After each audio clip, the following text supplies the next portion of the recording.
Angin segar bagi 8 atlet taekwondo Lampung Tengah yang gagal mengikuti ujian kenaikan tingkat atau UKT Sabuk dan POM, yang kegagalannya disebabkan adanya kisruh di tingkat kepengurusan. Setelah dilakukan hearing dipimpin Komisi 4 DPRD Lampung Tengah dengan para orang tua atlet, pelatih, ketua pengurus Kabupaten Taekwondo Lampung Tengah, hasil musdalup KONI dan Dinas Pemuda dan Olahraga Lampung Tengah menemukan titik terang dalam permasalahan ini. Pasalnya, Ketua Pemkab TI Lampung Tengah hasil Muskap Lup Hendro Triyono setelah mendengar keluhan-keluhan serta masukan dari para orang tua atlet serta para pelatih, berjanji akan memperjuangkan hak-hak para atlet yang sebelumnya tidak dapat mengikuti UKT.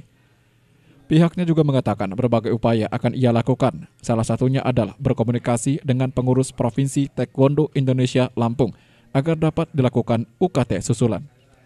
Namun jika harapan para orang tua tidak terrealisasi demi kemajuan atlet-atlet taekwondo Lampung Tengah, maka dirinya mengaku siap mundur dari jabatan Ketua Pengurus Kabupaten Lampung Tengah. Salah satu orang tua atlet, Andi Antoni, juga meminta agar anaknya dan para atlet taekwondo yang ditolak kemarin harus mengikuti UKT. Sebagai orang tua atlet, pihaknya berharap anak-anaknya bisa mendapatkan hak-haknya, salah satunya mengikuti UKT. Dan ia juga berharap 8 atlet tersebut harus ikut UKT segera. Jika mereka tidak bisa ikut UKT, maka 8 atlet yang sebelumnya telah mengikuti UKT untuk digagalkan dan sertifikatnya tidak diterbitkan. Sehingga jika satu ikut, maka harus ikut semua. Terkait pernyataan Ketua Pemkab TI Lampung Tengah bahwa akan memperjuangkan agar diadakannya UKT susulan, Andi mengatakan bahwa dirinya mengapresiasi langkah tersebut. Ia berpesan agar apa yang telah diucapkan tersebut harus benar-benar dilaksanakan dan tidak hanya sekedar diperjuangkan, tapi harus dilaksanakan secepatnya. Karena jika tidak, maka atletlah yang benar-benar dikorbankan dalam persoalan ini. Bahkan persoalan ini bisa mempengaruhi psikis para atlet. Sementara itu, Ketua Komisi 4 DPRD Lampung Tengah M. Saleh Mukadam menjelaskan bahwa pada dasarnya Komisi 4 tidak akan ikut campur terkait persoalan di intern organisasi taekwondo. Komisi 4 ingin memperjuangkan para atlet berprestasi yang merupakan aset Lampung Tengah ini.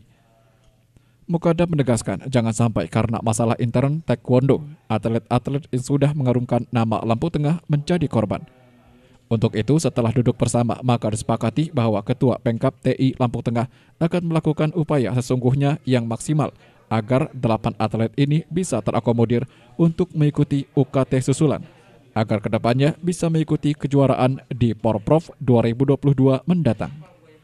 Ya, saya selaku Ketua Pemkab TI Lampung Tengah akan siap memperjuangkan hak-hak mereka, akan bersiapkan untuk naik ke atas sampai mereka bisa ikut ujian. Kalaupun mereka tidak bisa ikut ujian, saya sebagai Ketua siap untuk mundur dari jabatan saya, taruhannya jabatan saya sebagai Ketua Pemkab. 16 ini kan yang baru terrealisasi 8, insya Allah ke depannya 8 akan mengikuti. Jadi harapan kami semuanya harus ikut. Alhamdulillah statement yang lalu dicetuskan langsung Ketua Pemkab versi provinsi, kita sangat aspirasi sekali. Ya, itu perlu digarisbawahi dan harus dilaksanakan, bukan sekedar diperjuangkan, tanda kutip. Memang ini itu adalah hak dan kewajiban memang para atlet itu. Sebab bersama dengan semangat bersama bahwa untuk ke depan Lampung Tengah ini bisa berjaya di pekan olahraga provinsinya nanti. Salah satunya apa yang menjadi harapan orang tua, atlet dan pelatih ini nanti agar dari 8 anak didik mereka, 8 atlet ini yang kemarin tidak ikut sertakan dalam ujian tingkat. Dari Lampung Tengah, Tika Sudarlis melaporkan.